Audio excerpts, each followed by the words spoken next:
Hello, my name's Reese. I'm one of the doctors. How are you feeling? Medicine is just like doing an apprenticeship. Heart rate's 65 to 70, good volume. From the day you start at medical school and you turn up on the wards, you know, you're watching people, you're seeing how others work, and you're learning from others. Are you an expert? No. I did my course last week, so I'm as expert as I've ever been. I've been a consultant now for 7.5 years. I'm always learning.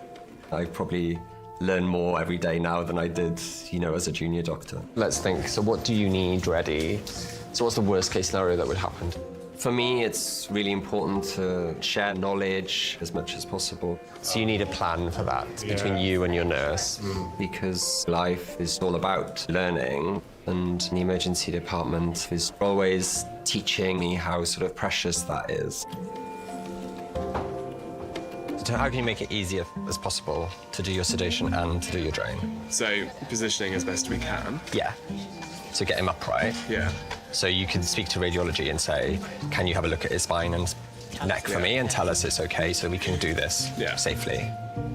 For me, it's really important to give our junior doctors that experience of taking the lead. I really want to get them to feel as comfortable and confident, but I'll also really want to push them as well to make sure that they're going to be the best doctor that they possibly can be. How, like, sitting him up is going to be easier for his flail. So, yeah. Isn't it? All of that stuff is going to be better for him sitting him up. You know, as a junior doctor, there's so much going on and there's so much decision-making that you need to do that it can be quite terrifying.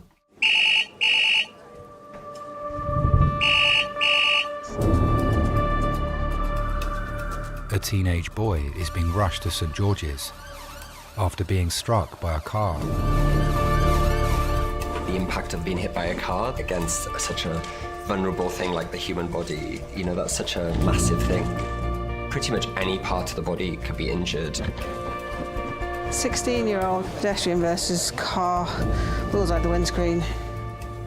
When we use the term bullseye, it usually means that the head has hit the windscreen and it's caused the windscreen to smash. Then I know that there's a significant amount of force, and that makes me worried that there may be a significant head injury.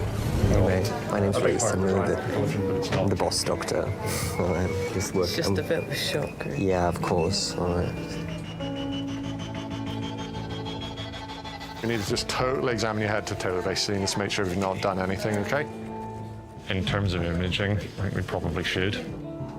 If the brain gets damaged, that causes bleeding or bruising around the brain, and that's the thing that we're worried about.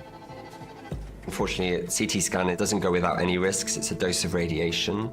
And to a young child or a young adult, if I choose to do a CT scan, it's because I'm concerned that there's internal injury. Wow, it's a map whopper, isn't it? Yeah, got a good egg. Doctors now have the full report of Benj's CT scan and X-rays. He's had a good whack. That's lovely. Thank you. Hey, Benj. This is your pelvis. That looks great. Great. Great. Yeah. And then we're going to look at your chest.